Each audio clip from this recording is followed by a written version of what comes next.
Ingresando en www.consejo.org.ar podés hacer la legalización de tus informes y certificaciones, seleccionando legalizaciones y luego la opción web. Allí vas a ingresar al sistema con tu nombre de usuario y clave personal y con un número de convenio y clave, el que podés suscribir por la web. Una vez que ingresaste, elegís la opción que estás buscando y listo. Dentro de nuestra página vas a encontrar conferencias en nuestra biblioteca de contenidos. Ingresando a la opción Reuniones científicas y técnicas, vas a poder elegir el contenido que estás buscando y al hacer clic, ver el video de forma online y descargar el material de la reunión. Si querés hacer un curso de capacitación, la DAC te brinda varias opciones. Podrás acceder ingresando a e-learning y luego a cursos virtuales. Allí te podrás inscribir en el curso o capacitación que más te guste. Si lo que buscas es asesoramiento profesional, estás a un solo clic de distancia. Podés hacerlo ingresando en Asesoramiento opción web. Completás el formulario a base de tu consulta y luego serás contactado por uno de nuestros profesionales. Uno más de nuestros servicios es el sello editorial Edicon, y ahí podés encontrar todas las publicaciones y colaboraciones técnicas. Además, ingresando a nuestro menú Servicios, Consejo Salud, vas a enterarte de todas las novedades de Centro Médico, Farmacia, Simeco e Integrar Plus. Estos y muchos temas más están disponibles en nuestra web www.consejo.org.ar. Envíanos tu consulta a consejoescucha@consejo.org.ar o llama al 5365 8950 y un colaborador se estará comunicando con vos. Te acompañamos sin que te muevas de tu casa. Consejo 75 años. Gestión y futuro.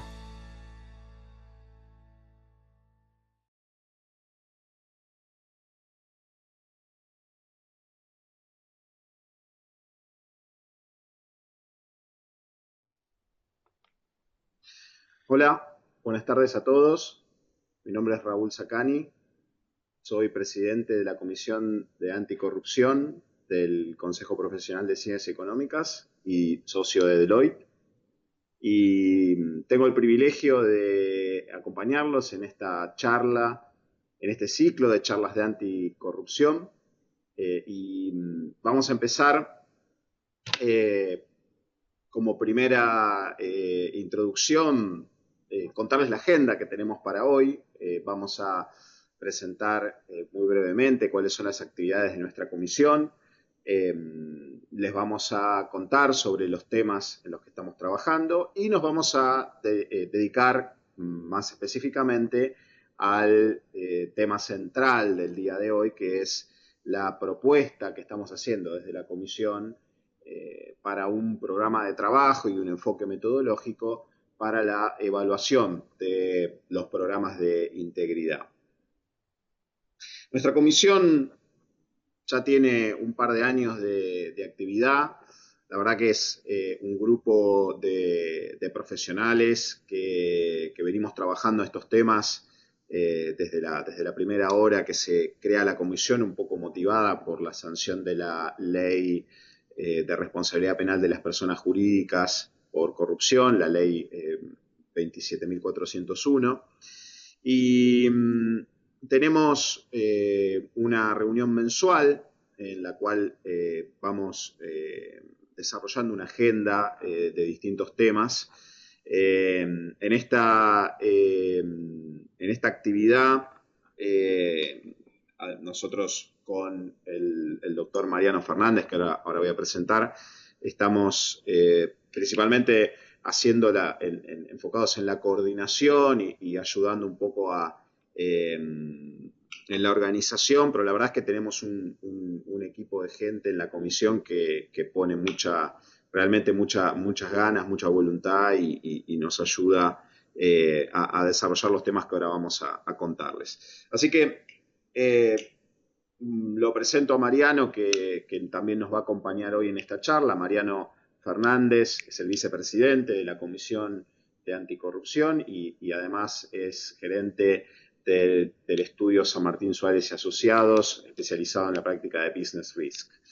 Así que, bueno, en la comisión estamos desarrollando distintas líneas de investigación, principalmente enfocados en la elaboración de informes, de temas de interés de la temática de anticorrupción y de compliance. Distintos miembros de la comisión, de nuestra comisión, participan en eventos de esta especialidad, desarrollados en el ámbito del Consejo, pero también en el marco de las distintas entidades y asociaciones y organizaciones que están especializadas en la temática de compliance anticorrupción. Tenemos un foro donde discutimos las novedades y sobre todo nos enfocamos, le damos la mirada y tratamos de dar soporte a los colegas de la profesión que están introduciéndose a esta temática que es en algún punto novedosa, y también a quienes se acercan con un rol más especialista y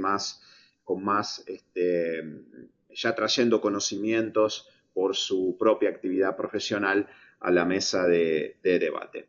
Así que los dejo con Mariano, que nos va a contar un poquito más de detalles en los temas en los que estamos trabajando. Bueno, muchas gracias, Raúl. Si querés, por favor, mover la diapositiva. Muchas gracias.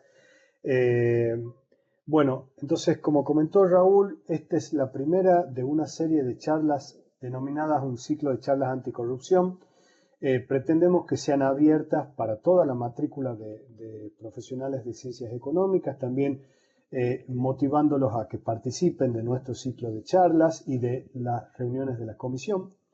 De esta forma es que vamos a hacer diferentes temas con una frecuencia de cada 3 semanas. Por lo pronto tenemos charlas ya programadas en agenda de aquí hasta fin de año, pero les quería comentar algunas de las principales.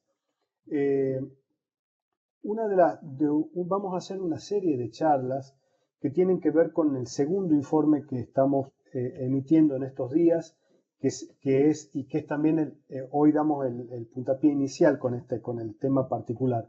Pero vamos a tener al menos 3 charlas dedicadas al informe 2, que se trata de la evaluación de programas de integridad. Después, siempre que haya alguna novedad de la Oficina Anticorrupción, también vamos a estar compartiéndola. Por ejemplo, vale la pena mencionar, cuando fueron todo el contexto de COVID, salieron recomendaciones de la Oficina Anticorrupción respecto de las compras en esa coyuntura en particular, de compras en emergencia. Vamos a ver también la importancia de la prevención de la corrupción en pymes, considerando que gran parte del aparato productivo argentino tiene que ver con las pymes y la corrupción, por supuesto, no escapa a ellas. Vamos a hablar de una normativa ISO en particular que trata el sistema de gestión antisoborno y que si bien es complementaria y por supuesto no es obligatoria, sí tiene un enfoque complementario de lo que es la ley 27.401. Y después también tenemos temas referentes a la coyuntura o a los contextos globales y cómo abordar los temas de compliance en esta coyuntura, ¿no? También presentamos como otra de las iniciativas que tenemos surgidas a partir de nuestra comisión, una línea de consultas en temática de integridad, transparencia y cumplimiento. Aquellos de ustedes que tuvieron la oportunidad de dirigir alguna consulta de resoluciones técnicas, de contabilidad, de aspectos impositivos, de aspectos periciales, bueno, les comentamos que también ahora existe abierto el canal para los matriculados de líneas de consultas de integridad, transparencia y cumplimiento. Esas consultas llegan directamente a parte de de los asistentes a la Comisión Anticorrupción, quienes pueden ayudarlos a soslayar este tipo de dudas, ¿no? Ahí les dejamos el link para poder dirigirse y a partir de la pregunta, de que surge una pregunta, pueden tener una asistencia vía web o una asistencia telefónica. Y otra de las iniciativas que estamos trabajando y también son invitados a participar es que este año vamos a hacer por segunda vez un curso de especialización que lo damos en la Dirección Académica de Conocimiento. Este año en particular la modalidad va a ser virtual. Es un curso dirigido a profesionales de ciencias económicas que se llama el rol del profesional como asesor u oficial de cumplimiento en materia de anticorrupción. Va a ser semanal, van a ser 9 sesiones. La temática nos pasea un poco por todo lo que es el marco normativo, por lo que son los elementos de un programa de integridad, por lo que es la evaluación también de los programas de integridad y bueno, muchas clases, la verdad que es muy variado el contenido. Los docentes también son surgidos de nuestra comisión profesional, cada uno tiene asignado un tema y también hay invitados, ¿no? Así que si quieren informarse un poco más, les dejamos el link. Las clases van a comenzar en el próximo septiembre. Te paso, Raúl, para comenzar el tema. Muy bien, bueno, muchas gracias, Mariano. Entonces vamos a comenzar a charlar un poquito con el tema central del día, que tiene que ver con este trabajo en el que hemos venido desarrollando un enfoque metodológico.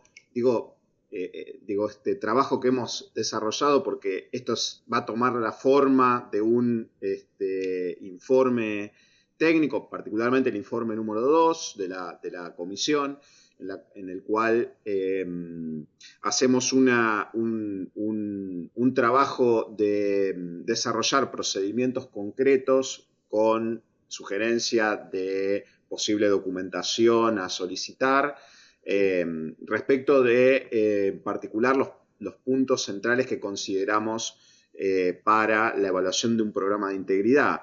Esto siguiendo la base de un documento que emitió el Departamento de Justicia de los Estados Unidos, que es la guía para la evaluación de programas de integridad que se le da a los fiscales al momento de tener que utilizarlo en el marco de las investigaciones criminales que lleva adelante este órgano judicial de los Estados Unidos. Nosotros hemos seguido ese modelo, esa estructura, y por supuesto lo hemos adaptado a lo que es los lineamientos de la Oficina Anticorrupción que se dictaron en el marco de la Ley 27.401 y que conectan con este concepto que vemos acá, que es el de los programas de integridad. Básicamente se definen como un conjunto de acciones y mecanismos y procedimientos para, en definitiva, prevenir, principalmente prevenir y sobre todo también corregir aquellas cuestiones que tengan que ver con unos tipos penales concretos que ahora vamos a ver. En definitiva, el programa de integridad, si lo vemos como un conjunto de controles internos dirigidos a la prevención de estas conductas concretas, por supuesto que para que esto sirva a efectos de la defensa penal que eventualmente llevaría adelante una persona jurídica en el caso de optar por alguna de las vías que da la ley para tener los beneficios de reducir la sanción o de eximirse de la sanción o eventualmente en la instancia de graduación de la pena obtener de parte del juez un beneficio producto de tener un programa de integridad.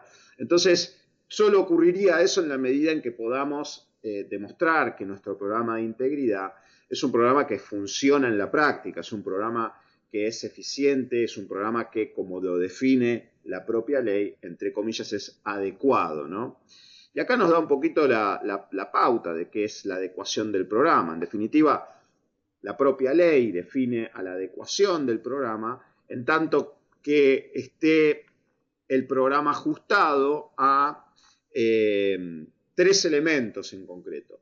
Y sobre todo, me refiero a los riesgos particulares a los que esta organización se ve afectada, los riesgos, pero también la dimensión de la empresa y la capacidad económica, ¿no? Entonces son estos tres parámetros que nos marca la propia ley a efectos de evaluar la adecuación del programa, ¿no? El programa tiene una cantidad como decíamos, el programa se enmarca en esta ley de la responsabilidad penal de las personas jurídicas, que ya entró en vigencia en marzo del año 2018, y que tiene que ver con una serie de tipos penales concretos que, por supuesto, relacionados con hechos de corrupción, ¿no? El cohecho, negociaciones incompatibles, concusión, enriquecimiento ilícito, y esta figura novedosa que tenemos el balance falso agravado, ¿no? No vamos a entrar en detalle de a qué se refieren esos tipos penales, pero tómennos que son aquellos que tienen que ver con, en concreto, lo que podríamos enmarcar como delitos de corrupción. Como les decía antes, entonces es un programa de integridad como conjunto de controles internos dirigidos a la prevención de este tipo de conductas.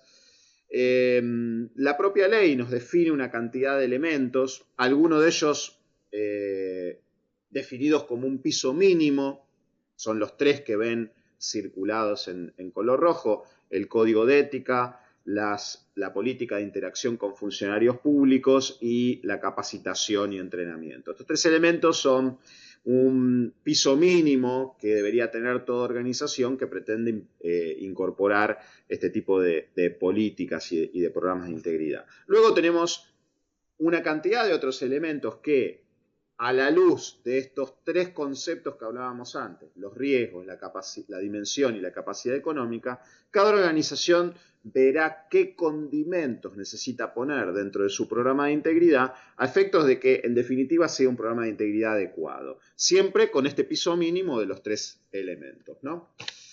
Entonces, acá vamos a tener en qué instancias el programa de integridad debe ser evaluado, y lo dejo a Mariano que tome la posta desde acá. Gracias, Raúl. Sí, efectivamente son muchas las instancias donde un programa de integridad tendría que ser evaluado. Y esto es uno de los motores que generó que nosotros desarrollemos desde la comisión este informe 2, ¿no? A pesar de que si ustedes después tienen la oportunidad de ver la grabación de este evento, van a ver que uno de los elementos recomendados, o mejor dicho, no obligatorios, es el monitoreo del programa de integridad, que vendría a ser el primero de estos cuadros, a su izquierda arriba, monitoreo y evaluación continua. Tenemos muchas otras instancias, y paso a mencionarles, y cada uno con sus importancias relativas, ¿no? Debida diligencia por parte de terceros o socios de negocio. Una de las cuestiones que tiene la ley es que hace extensiva la responsabilidad a una organización o una persona jurídica por hechos delictivos, esos que estaban mencionados, que hayan sido hechos en nombre o representación de la persona jurídica. Es decir, que extiende el ámbito en el cual una persona podría estar sobornando a un funcionario público en nombre o por cuenta y orden de un tercero.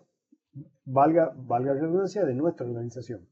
Entonces, uno de los mecanismos que uno tiene en este sentido es hacer una debida diligencia a una tercera parte, o viceversa, que la tercera parte nos haga una debida diligencia a nosotros, para conocer cuáles son los mecanismos de prevención que posee este tercero. Y si se adecúan a nuestros estándares de integridad, a los estándares de integridad de nuestra organización, ¿sí? En efecto, a partir de tener este componente es que se pueden negociar cláusulas adicionales de los contratos, o se pueden incluso escindir algún tipo de contrato en caso de que no cumple este tipo de estándar, ¿no? Pero estas debidas diligencias cada vez se están volviendo más frecuentes, y no solamente a la hora de comenzar una relación, sino también a lo largo de la relación. En otro lugar tenemos la debida diligencia en los procesos de transformación o adquisición societaria. Esto también es un ítem muy importante porque a la hora de adquirir una organización a otra, podría llegar a darse el caso de que una de las líneas generadoras de ingreso esté apoyada en un esquema ilícito, ¿no? Es decir, uno podría tener una evaluación de una empresa y estar comprando con eso, además de un ingreso, una deuda o un pasivo, dicho de otra manera, que tenga que ver con un cohecho, ¿verdad? Con una línea que haya sido generada de manera totalmente ilícita. Por otro lado, también tenemos un perito auxiliar de la justicia. A medida que la implementación de esta ley avance, llegará el caso donde existan profesionales de ciencias económicas que sean nombrados como peritos auxiliares para evaluar justamente lo que es la adecuación del programa de integridad. Entonces, un perito tendrá que usar también una metodología, unos procedimientos para ver si ese programa de integridad funcionaba en la práctica. Después también como una instancia propia de control que la empresa realice dentro de su área de auditoría interna. El auditor interno de una organización deberá poner dentro de su plan de auditoría que en algún momento deberá evaluar no solamente el programa de integridad de la organización, sino también a la función de compliance o a la función del compliance officer. Entonces también deberá desarrollar un programa de trabajo. Luego, una de las cuestiones quizás más importantes de lo que ha sido la sanción de esta ley, recuerden que esta ley sanciona los hechos de corrupción con la participación de una entidad pública, de un funcionario público. Entonces, todo lo que sea la oportunidad de aplicar un proceso de licitación o cualquier tema de interacción con el Estado en sus diferentes facetas, implicará que uno tenga que tener un programa de integridad. Entonces, si bien hay diferentes límites para esto, no es en todos los casos, cada vez también más organismos voluntariamente empiezan a requerir un programa de integridad. En esta oportunidad también la organización podría hacer una autoevaluación para ver cómo están los componentes de su programa de integridad. Luego, podemos también decir para evaluar el funcionamiento de un programa de integridad en una sucursal.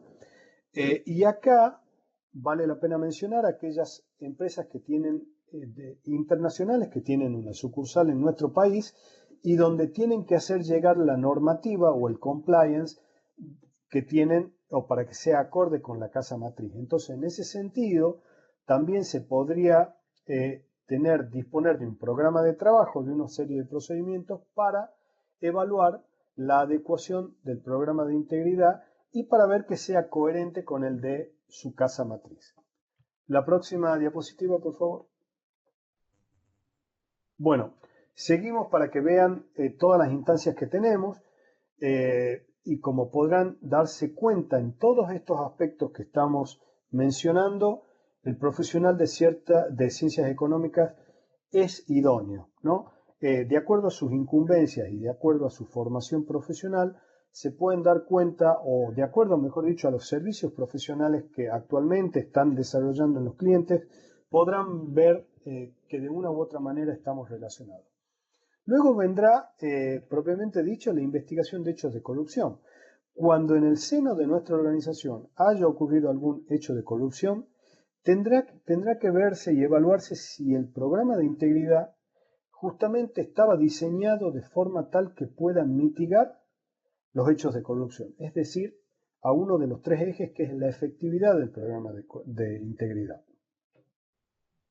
Otro aspecto es la realización de un informe para la declaración de integridad para solicitud de créditos en entidades financieras.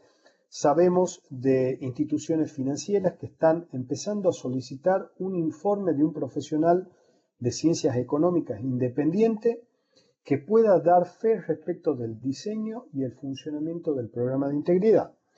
Y en ese sentido son parámetros diferentes a los que pone la ley, pero considera los que son grandes clientes. Entonces, consideramos que cada vez más instituciones financieras nacionales y extranjeras comenzarán a requerir este informe independiente. Luego tenemos novedades de impacto en la persona jurídica. La persona jurídica, la organización, es una entidad viva que cuando trasciende el tiempo comienza a adquirir nuevos objetivos y su contracara, que son los riesgos. Entonces, a medida que la organización avanza, podrá tener nuevos riesgos o participar en nuevos escenarios que impliquen la anexión de nuevos riesgos y riesgos particulares de corrupción. Parecido, pero no lo mismo, nuevos riesgos identificados o nueva ponderación. Cuando nos encontramos en una organización que a partir de su evaluación y monitoreo permanente encuentran que hay riesgos, ya sea por más impacto o por más probabilidad de ocurrencia, los pone dentro de su matriz como más riesgosos para la organización, eso implicará que haya que reforzar uno u otro elemento del programa de integridad anticorrupción. Entonces también esto llevará a evaluar nuevamente el programa de integridad. Luego también tenemos lo que mencionó el doctor Sacani, lo que sea para la graduación de la pena o para poder participar de lo que se conoce como el acuerdo de colaboración eficaz, es decir, en una instancia de negociación con la justicia, también tendremos que evaluar cómo funcionaba y si nuestro programa de integridad era un programa de integridad, lo que uno llama de papel, o era un programa que realmente funcionaba y estaba vigente. Y por último, hemos encontrado también esto para poder argumentar y defenderse en caso de que una empresa sea acusada por la comisión de hechos de corrupción. Entonces, ¿por qué? Porque toda empresa a la hora de ser acusada o investigada, vamos a decir por un fiscal, tendrá que salir a defenderse y argumentar cuáles eran los elementos que tenía para mitigar los hechos de corrupción. Entonces, todas estas instancias que hemos presentado sirven para, como evaluación de un programa de integridad. Si querés, por favor, pasar a la próxima diapositiva. Bueno, entonces, como parte de esta evaluación y como una recomendación general para cualquier instancia, hemos encontrado una serie de principios que deberían regir la evaluación más allá de cualquier procedimiento que uno decida encarar, pero son lineamientos generales y recomendaciones que deberían siempre aplicarse, ¿no? En primer lugar, tienen que ser procedimientos proporcionales. Y esto va a lo siguiente. En primer lugar, que hay programas de integridad que pueden ser más maduros y programas de integridad que pueden ser más nuevos, digamos, y más básicos. Entonces, uno no podría aplicar los mismos criterios para un programa maduro que para un programa que está comenzando. Uno, como profesional, debe proporcionar estos procedimientos y también utilizando el principio de economía que debe ser parte de cualquier encargo profesional, de forma tal de adecuar de acuerdo a la magnitud que tenga el encargo profesional que llevamos adelante. En segundo lugar, los procedimientos deben ser adaptables, ¿no? Uno debe tener la suficiente experiencia profesional e idoneidad para decir que tal cual un procedimiento está en un manual, no siempre es aplicable de la misma forma. Una pregunta no siempre es hecha de la misma manera y una evidencia que sustente la efectividad o el diseño no siempre está en tal o cual pieza de evidencia, sino que se puede encontrar en otro lugar. Entonces, esto nos lleva a que uno debe tener la suficiente flexibilidad para desarrollar un programa de trabajo de inicio a fin, pero pudiendo adaptar los procedimientos. En tercer lugar, tiene que estar el compromiso de alto nivel del ente en el cual estamos evaluando, ¿no? Y esto ya es un indicio que hace o que siempre debe estar en todo encargo profesional, que es el escepticismo. Si nosotros nos encontramos, ya seamos parte interna o externa de la organización, me refiero a auditoría interna o un evaluador como un perito, siempre debería ser escéptico. Y en ese sentido, si nosotros nos encontramos con una organización que muestra el compromiso con el programa de integridad desde su más alto nivel, ya podemos tener un indicio, un buen indicio, ¿no? Pero siempre el compromiso del alto nivel debería ser el motor que empuje todo lo que sea un programa de integridad. En cuarto lugar, tenemos el enfoque orientado a riesgos, y esto también nos lleva a la proporcionalidad de los procedimientos.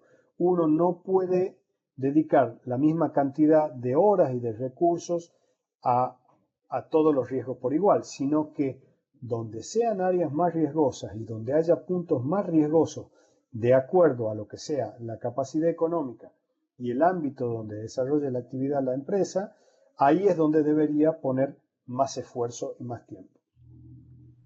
En quinto lugar tenemos la debida diligencia. Como explicamos, una debida diligencia es un procedimiento que uno realiza sobre un tercero o sobre un ente por separado, cuidando todos los que sean los aspectos de investigación y de evaluación, ¿no? Que tiene que ver también con los riesgos. Integración a la organización. La integración a la organización también sería otro aspecto muy importante que haría a todo para ver si el programa de integridad ha permeado desde los niveles más altos a más bajos. Cuando uno empieza a hacer un encargo de este tipo, podrá ver si la gente sabe de qué estamos hablando, si los procedimientos tienen en cuenta, si la gente entiende, los colaboradores y los directores entienden qué es la corrupción, entiende qué es la corrupción dentro de su organización. Después el monitoreo y revisión. Cuando uno va a hacer una evaluación, podrá encontrarse casos donde haya sido diseñado pero nunca revisado, o casos donde se puede dar cuenta que se va adecuando con la actualidad y se va avanzando en forma constante para ir teniendo un programa de integridad adaptado con los riesgos y los objetivos de la organización. Y en último lugar, siempre debería estar la rigurosidad y el respeto por el ente evaluado y por también la entidad que nos haya contratado, ¿no? Siempre para cualquier encargo profesional, no solamente los que tengan que ver con los que sean la evaluación de un programa de integridad, debemos dirigirnos con la ética que hace a nuestra profesión. Así que, Raúl, si querés continuar, ahora vamos a comenzar a hablar de los programas específicos. Perfecto, perfecto. Bueno, entonces, tomando como punto de partida estos principios que comentaba Mariano recién, y tomando como marco, como si quieren, documento primario de guía que usamos para el desarrollo de este informe 2, hemos diseñado los procedimientos tomando en cuenta 3 ejes fundamentales. El primer eje tiene que ver con aspectos puramente de diseño de las políticas. Esto es responder a la pregunta de si el programa, desde el punto de vista del diseño, tiene los elementos y tiene la forma que se espera que tenga. La segunda tiene que ver con aspectos relacionados con la implementación. Y acá ya el foco está puesto sobre todo en la cuestión de que el programa, tanto la figura del oficial de cumplimiento como el programa en sí, estén dotados de los recursos adecuados y a su vez tenga el apoyo de la alta dirección para poder llevar adelante esta tarea y funcionar de manera adecuada. Y en última instancia, el tercer eje tiene que ver con la efectividad en la práctica, es decir, el funcionamiento del programa en la práctica, ¿no? Y ahí es donde se repasan varios de los conceptos que se habían analizado desde el punto de vista del diseño, pero ahora en la aplicación concreta, ¿no? Entonces, cuando hablamos y acá no se preocupen porque vamos a tener charlas específicas para cada uno de estos 3 temas, por eso incorporamos 3 charlas para desarrollar en extenso cada uno de estos 3 ejes que son fundamentales para evaluar un programa.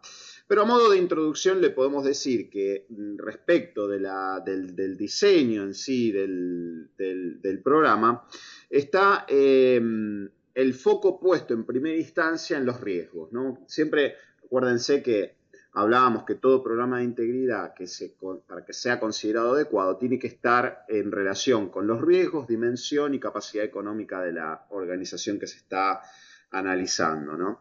Entonces, la primera cuestión a analizar respecto del diseño tiene que ver con la forma en que ese análisis de riesgos tiene un impacto directo en el diseño del programa. Es decir, de qué manera el diseño de los elementos del programa y de las políticas de compliance terminan recogiendo de manera concreta ese análisis de riesgo que se hace en primera instancia. Esta evaluación inicial de riesgos, como la ponen, como lo explican los lineamientos de la Oficina Anticorrupción, y la asignación de recursos en función de esos riesgos, es el eje central alrededor de esta primera pregunta, ¿no?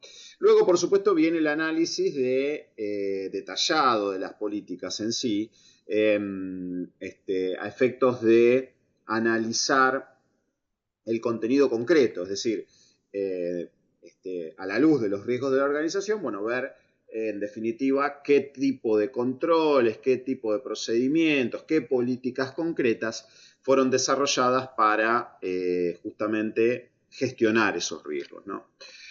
Respecto al segundo punto, que tiene que ver con la implementación o si quieren, la aplicación de recursos y el apoyo al programa, acá básicamente el análisis está puesto, el foco, la lupa está puesta muy sobre la función de compliance en sí. Esto es, qué autonomía tiene para funcionar, cuáles son sus recursos, de qué manera se traduce el apoyo de la alta dirección en acciones concretas, ¿no? En cómo la cultura de la organización está enfocada en el cumplimiento, de qué manera se traduce en ejemplos concretos, ¿no? Esta cuestión de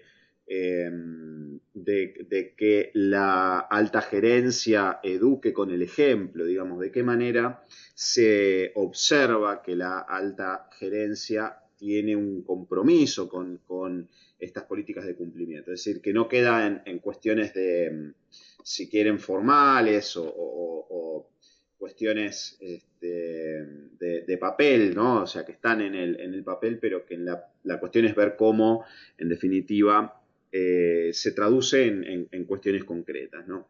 El foco puesto en el área de cumplimiento en sí nos lleva a ver, en este caso, de qué manera, desde el punto de vista de la formación del oficial de cumplimiento, su seniority, su posición estratégica dentro del organigrama de la organización, le permite al oficial de cumplimiento desarrollar su función de manera adecuada.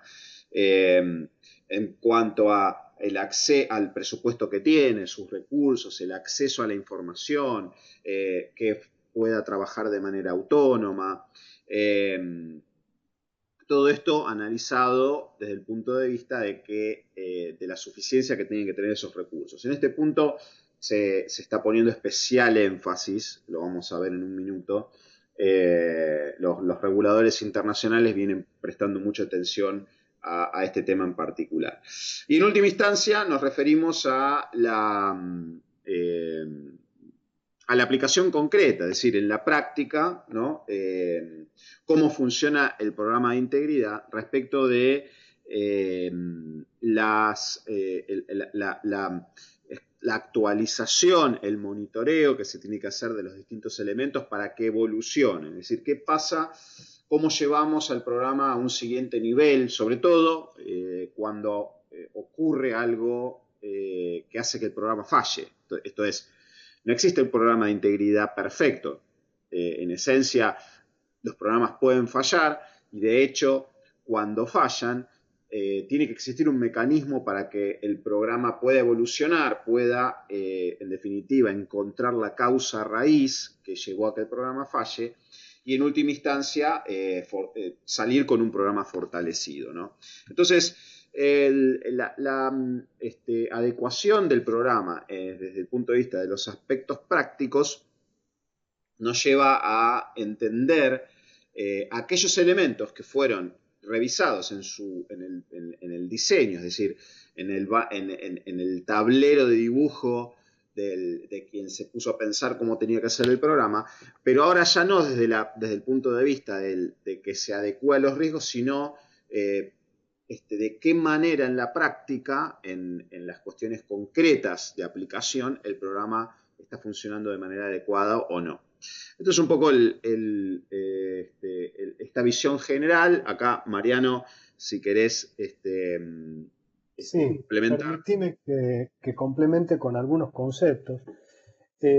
Muy sabiamente el Departamento de Justicia crea estos tres ejes de análisis para luego, a partir de esto, cascadear en procedimientos, porque si uno se pone a fijar, uno no podría dejar de existir sin el otro. Y esto lo demuestro de la siguiente forma. Hablar de un fuerte diseño, pero que no tenga una efectividad, sería que uno tiene literalmente lo que se llama un programa de papel. Es decir, algo que uno tiene una carpeta perfecta, que puede mostrarlo, pero que no hay ningún procedimiento real aplicado a eso, ¿sí? Después, por otro lado, uno podría tener algo bien diseñado y bien efectivo, pero que no haya una entidad dentro de la organización que sea encargado de monitorear su seguimiento o de asesorar a los colaboradores en cuanto a qué está bien y qué está mal, cómo hacer las cosas, cómo aplicar un procedimiento. Y después uno podría tener algo bien diseñado en papel y un departamento, vamos a decir, un área de compliance muy fuerte, pero con todo y eso, los controles o los procedimientos mal diseñados, por ende, todo lo que sean los hechos de corrupción se escapan o no son investigados o no son sancionados o no son encapsulados y detectados correctamente, ¿no? Entonces, por eso la importancia de mantener en lo que sea una evaluación siempre estos tres ejes. Recuerden, manteniendo por supuesto los procedimientos proporcionales, flexibles, adaptados, ¿no? Pero siempre un encargo es nuestra recomendación, seguir esta línea. Y por otro lado, cuando vimos en una diapositiva anterior, recuerden que había elementos del programa de integridad que se consideraban obligatorios y los otros son recomendados, pero esa recomendación tiene que estar en función de su adecuación. Es decir, no es que uno sí y otro no. Entonces, tanto cuando hablamos de diseño, implementación y efectividad, tendríamos que considerar si un programa de integridad carece de algún elemento, lo tiene en exceso, o ha sido diseñado pero no es aplicado, o si existiendo y siendo aplicado no hay una persona, un encargado con la preparación y el seniority suficiente como para poder gestionar todo lo que esa responsabilidad o ese procedimiento implica, ¿no? Una de las grandes cuestiones que una organización debería considerar a la hora de tener un programa de integridad es el concepto de que pueda ser explicado. Entonces, el concepto de que pueda ser explicado, uno debería considerar que está frente a un juez y teniendo que explicar cuáles son los componentes, quién es el responsable y cómo funciona en la práctica. Entonces, toda esa articulación de procedimientos debería uno poder tener, concretamente poder explicar cómo funciona en la práctica. Esa explicación, sin llegar a la justicia, debería poder también un evaluador idóneo e independiente podría estar o debería llegar a quedar satisfecho de decir, tiene un programa que está bien diseñado, que tiene un responsable de llevarlo adelante y que funciona en la práctica. Entonces, de esa forma, un evaluador podría oportunamente emitir un informe y pudiendo decir, he aplicado procedimientos específicos, he visto evidencia acorde y puedo concluir que el programa funciona en la práctica. Ese sería como el resultado de una evaluación de un programa de integridad. Sí, y te complemento acá con el recordatorio para quienes nos están siguiendo que esta guía que está disponible de manera pública, que pueden en cualquier momento ya descargar y empezar a usar. También y que sigue, ¿no? este marco de estos tres ejes, también les recomienda para algunos programas que pueden, o procedimientos que pueden ser más bien dirigidos a programas maduros, tiene alguna indicación que, si bien no quiere decir que no aplique a los programas básicos, sí hay una identificación de procedimientos que podrían aplicar a programas que tienen ya un mayor nivel de madurez. Incluso también hay una selección de procedimientos que consideramos serían de aplicación más bien en un entorno de una evaluación del programa a nivel judicial o pericial, porque en ese punto se introducen cuestiones de las investigaciones internas que tienen que ver con aspectos sensibles, aspectos protegidos por el derecho a la intimidad, cuestiones que tienen que ver con situaciones que probablemente una organización no compartiría con un evaluador en aquellas instancias que no tienen que ver con la defensa penal de la empresa. Entonces, también eso está identificado en el documento que hemos desarrollado y que llevamos, realmente nos tomó un año de trabajo, realmente fue una tarea muy ardua y que aprovecho para ir a la siguiente y última slide de esta charla. Justo cuando estábamos terminando este proceso, el Departamento de Justicia de Estados Unidos emite una actualización de la guía y aprovechamos esa oportunidad para introducir dentro de este informe la última versión, la versión más actualizada de estos lineamientos que deben utilizar los fiscales de los Estados Unidos para evaluar los programas de integridad. Entendemos que es uno de los, si quieren, de los documentos que hoy son las mejores prácticas a nivel internacional. Hemos desarrollado sobre la base de este documento e incorporando las cuestiones que tienen que ver con nuestra propia regulación. En definitiva, hemos desarrollado un documento que entendemos va a ser de aplicación práctica y que la verdad que trasciende las fronteras de nuestro país, de la Argentina, porque está escrito de una manera y tratándose a su vez de lineamientos que se basan en regulaciones que tienen una raíz común y que son muy parecidas en toda la región, pensamos que es un documento que va de alguna manera a ser utilizado no solo en nuestro país, sino también en América Latina de habla hispana, ¿no? Entonces, nos parecía interesante cerrar la charla de hoy con algunas de las novedades que trae esta guía de los fiscales de Estados Unidos, que de alguna manera van marcando la cancha o, si quieren, van poniéndole el acento, el énfasis en ciertas cuestiones a los cuales el Departamento de Justicia les pide que les presten especial atención, ¿no? Y la primera cuestión tiene que ver con atender a las circunstancias de cada empresa, ¿no? Esto lo hemos repetido ya hoy y seguramente quienes nos conocen y nos escuchen en las próximas charlas nos van a escuchar repetir hasta el cansancio, que en definitiva cada programa tiene que estar adecuado a la realidad, a las necesidades y en última instancia a los riesgos que son particulares a cada organización. Entonces, aquellas que presenten un programa de integridad, políticas, código de conducta, sin haber hecho la evaluación de riesgos, va a ser muy difícil que podamos concluir respecto de la adecuación de ese programa, cuando no hay una conexión clara entre el diseño de esas políticas y en definitiva los riesgos a los que está expuesta la organización. Entonces, en este documento se pone el acento en considerar las circunstancias especiales que rodean a cada industria, que rodean a cada organización en particular, ¿no? El siguiente punto sobre el que se pone especial énfasis tiene que ver con esta cuestión de los recursos, es decir, que el área de cumplimiento y el oficial de cumplimiento en particular tenga los recursos que necesite para poder llevar adelante su función, ¿no?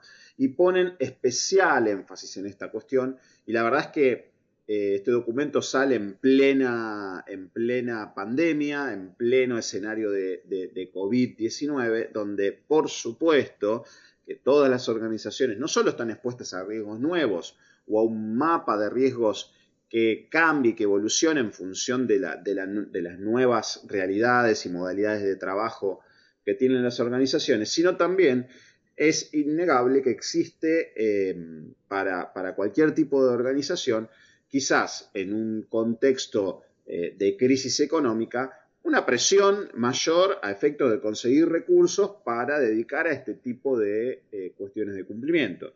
Entonces, los reguladores están en este punto haciendo especial énfasis en que digamos, no se haga mella en las capacidades de funcionamiento de las áreas de cumplimiento por problemas de presupuesto y problemas en definitiva, de asignar los recursos necesarios a la función. No perdamos de vista que cuando llegue el momento de evaluar las conductas que en definitiva son las que sanciona la ley 27.401, se van a evaluar con la mentalidad que existe en ese momento, en el momento en que se evalúen.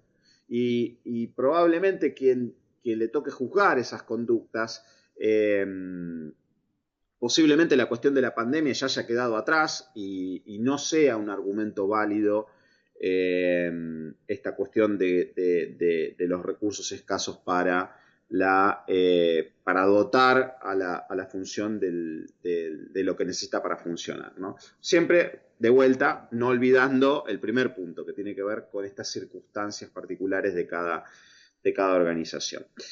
La guía pone especial énfasis también en la cuestión de los datos, ¿no? Ahora que estamos en el mundo del Big Data, en el mundo del Data Analytics, se pone especial énfasis en que la función de cumplimiento tiene que poder acceder a todos los datos de la organización en última instancia, que tiene que tener un acceso irrestricto a la información y se pone especial énfasis en la importancia de los datos para que la función de cumplimiento y sobre todo para que el programa de integridad pueda evolucionar de manera correcta en función de los datos que recoge de la propia organización, ¿no?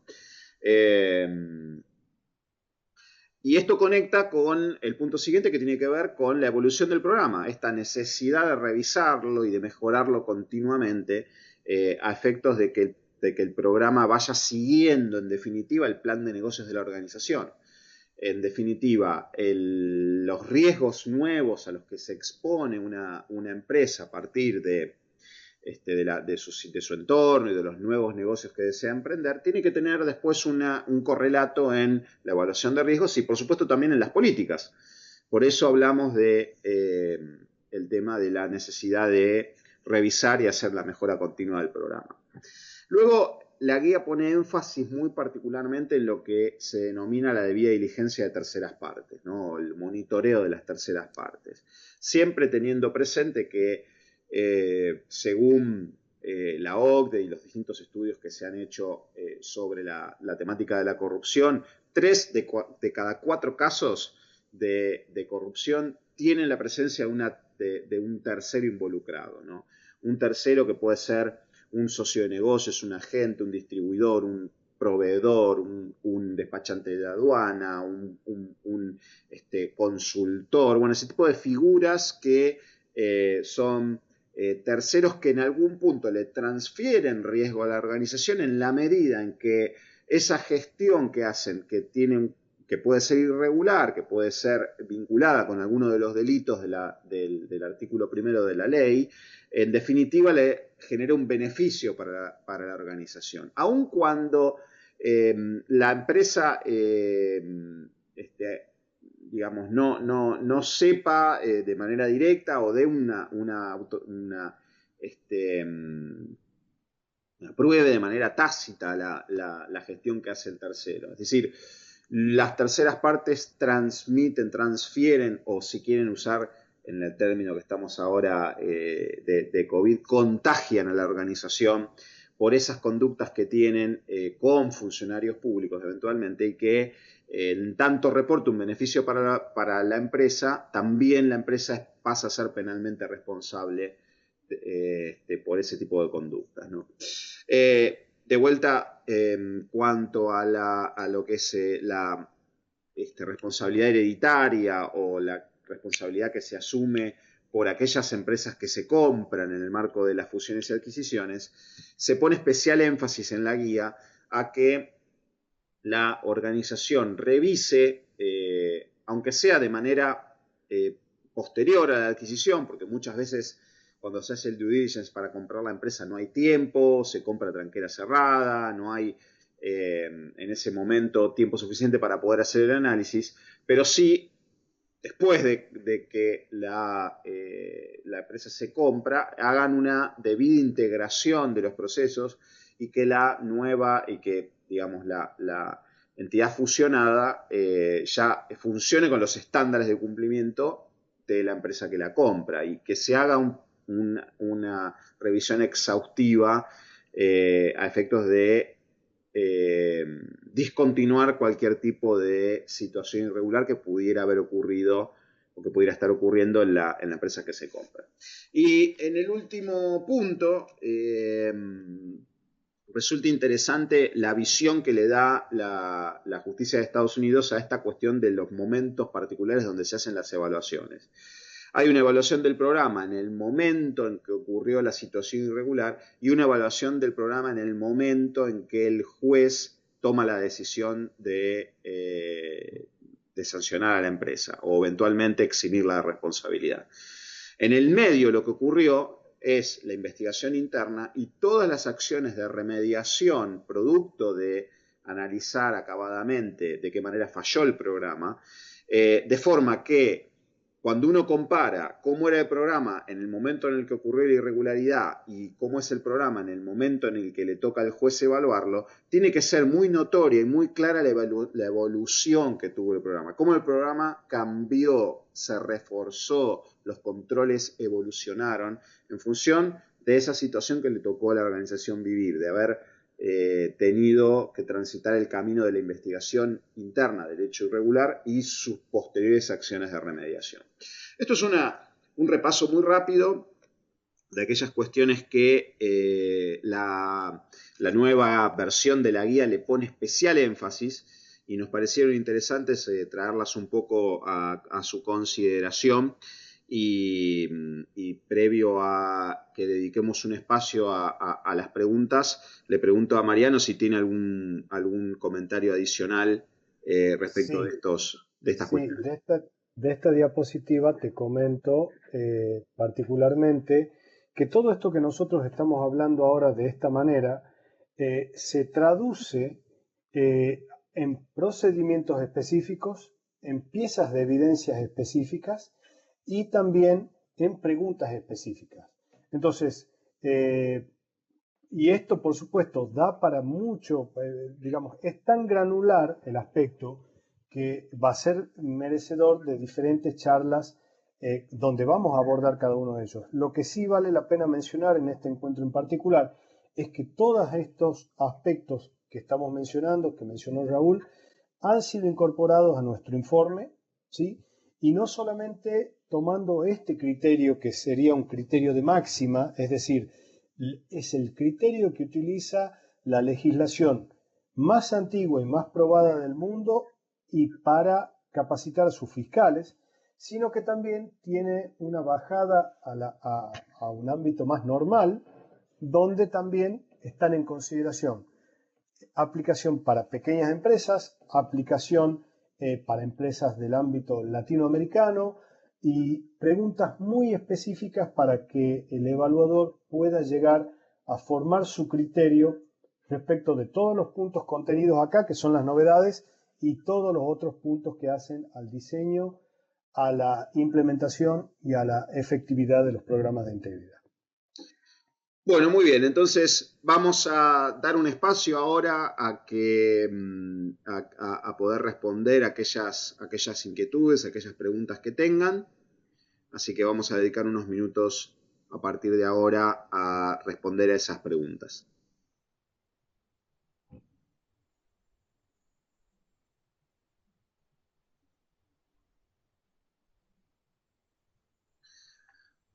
Bueno, muy bien.